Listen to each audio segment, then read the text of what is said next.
For us to understand Nsibidi in the present day, we need to know how they are formed. This is where Nsibidi radicals come in. In this video, we will explore the topic of Nsibidi radicals.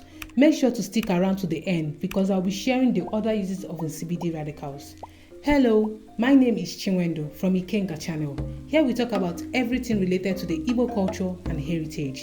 If this is a topic you enjoy, make sure to give this video a thumbs up. Now, let's dive into what we have today. What are Nsibidi radicals? Nsibidi radicals are basic shapes all Nsibidi characters are made up of. For our first time listeners, you must wonder, for there to be an Nsibidi radicals, there needs to be an Nsibidi, or what is Nsibidi?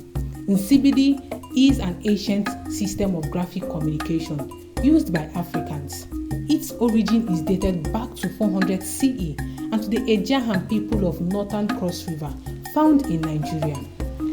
For you to understand Nsibidi properly, I need you to imagine the Chinese alphabet. Nsibidi operates the same way and shares the same concept. An Nsibidi character can contain two or more Nsibidi radicals. Without Nsibidi radicals, an Nsibidi character will not exist.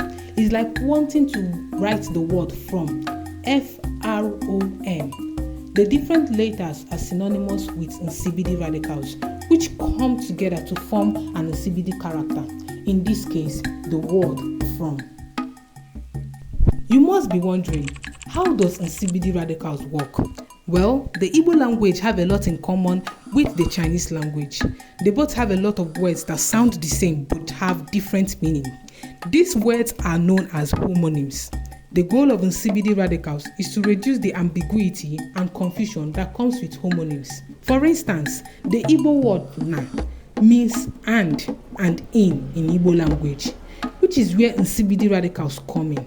They make it possible to understand words in their context by identifying the radicals the Nsibidi is made up of. Nsibidi radicals can also be used to create new words. Think of it the same way you think of the English alphabet. We have A, B, C to Z, and these alphabets can come together to create new words. That's the same way Nsibidi radicals work. Remember, the English alphabets are to Nsibidi radicals what words are to Nsibidi. Do we have examples of Nsibidi radicals? Of course we do. Showing on the screen right now are different types of Nsibidi radicals. They come together to form new words and have made it possible for Igbo scholars to create new words from these radicals.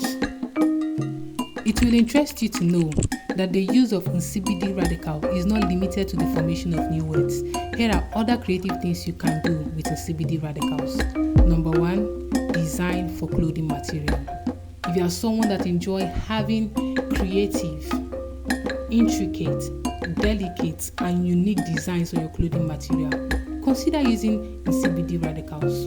Although you have to subscribe to this channel because we'll be talking about Nsibidi radicals, what they can be used for, and what character they can be used to form. The second thing you can do with Nsibidi radicals is tattoos. If you enjoy getting tattooed on, why don't you consider using an Nsibidi radical? Interestingly, you can also use Nsibidi radicals as design elements for your house. If you are looking to have a house that has an ancient feel to it, consider using Nsibidi radicals. Well, this is where we come to the end of this video. If you are yet to subscribe, do so. Like I said, we'll be talking about Nsibidi radicals in depth and we'll talk about the characters they can be used to form. Make sure to share this video with your friends, with your families, like and comment.